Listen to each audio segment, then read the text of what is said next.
All right, good morning. Welcome to Saturday, October 1st. Good to see you.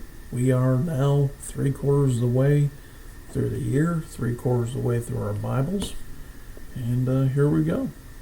Today's reading will be Zechariah chapters 9 through 11. All right, so Zechariah chapters 1 through 8, different visions concerning, different times.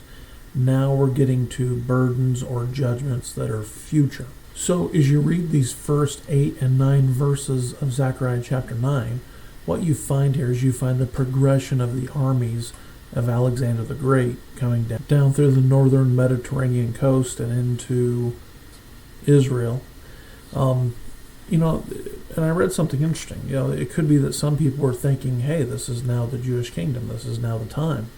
And Zechariah is reminding them, no, it's not.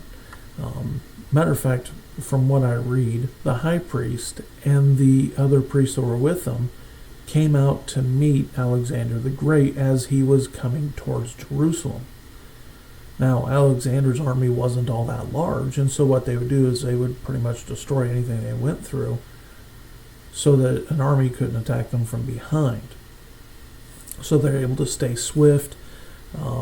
Tyre kind of irritated them, and it took extra time to get to that city, get across the land. They ended up building like a land bridge. But when they finally got there, man, they were brutal. And they tended to be. Now, there was a difference when they got to Jerusalem. The priests came out with Zechariah chapter 9 and Daniel chapter 11, showing Alexander there's about. He was so moved by it, instead of destroying Jerusalem, went and worshipped in the temple, left the city intact, and moved on. And that author is Flavius Josephus in the Antiquities of the Jews, chapter 8, page 350. Of course, chapter 9 is the prophecy that Jesus fulfills by riding into Jerusalem on a donkey. And the rest of the chapter is just really talking about then, working its way into the millennium. So chapter 10 then is about the scattering and the regathering of Israel.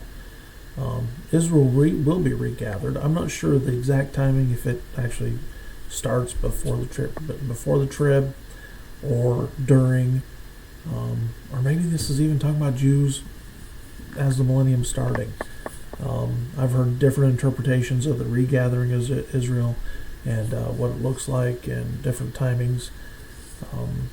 I've never dove that deep into it when the timing of the return is, or when the regathering, because it could be interpreted so many ways. There would have been a regathering after World War II. There are people going there now. Then there's also people leaving.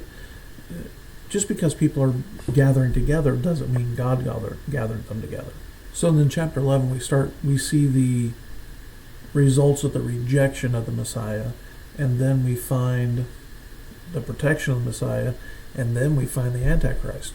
But look here, 30 pieces of silver, again fulfilled with the betrayal of Judas against Christ. And then there towards, you see a little bit more specific about the Antichrist. Now, does this mean literally that the Antichrist's right arm, does this literally mean that his arm will be dried up and everybody will see this? When it talks about his eye being blackened.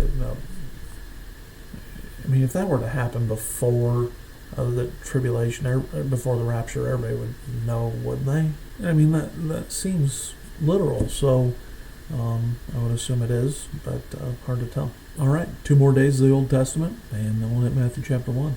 Hope you have a great Saturday. Catch you later.